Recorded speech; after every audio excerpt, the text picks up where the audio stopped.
Hi, Mason Tutor. My name is Yalil Andrea Castelar Barros.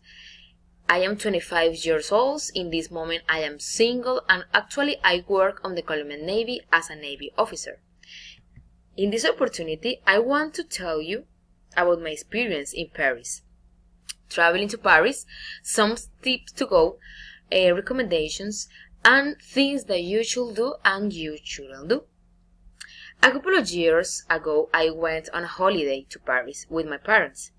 It is a very popular tourist destination since it has various places of interest, such as ancient museums and monuments. That's why there are always hordes of tourists.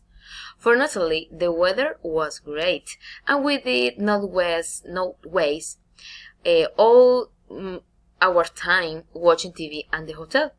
The city was not so expensive, so I will return without thinking twice. It was a memorable holiday. We enjoyed breathtaking views from the top of the Eiffel Tower and dinner in cozy little restaurants. I would certainly recommend visiting Paris. It is a picturesque city. Okay, now what's the weather like? Well, this wonderful city has the four seasons. During the summer, temperatures in Paris can reach up to 35 degrees with an average of 25 and 30 degrees. During the winter, temperatures can reach 5 degrees or up to sub-zero, taking into account that it also presents light snowfall.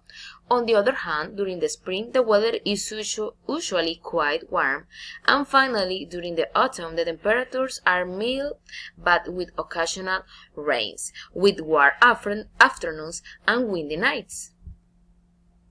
Okay, there is some tips that you have taken account if you can go to Paris. First, keep hydrated during the summer, especially on sunny days. It's important to wear warm clothes like scarves and gloves during the winter. It is a good idea to have your children nearby while you walk through the streets of Paris. It's important to use moisturizing creams and skin and lip sunscreen to prevent injury. It's recommended to use umbrellas. It is a good idea during the autumn to contemplate the landscapes and sunsets, and it's recommended to wear glasses with UV protection during the summer. What do you should? You should write on detailed brochure on paper. You should search of the internet famous and interesting place to visit. You should estimate the budget and minor cost. What do you shouldn't? You shouldn't go long distance by bus, you shouldn't forget your passport, and you shouldn't forget your bags and comfortable clothes. Okay, welcome to Paris, the city of light. Thank you.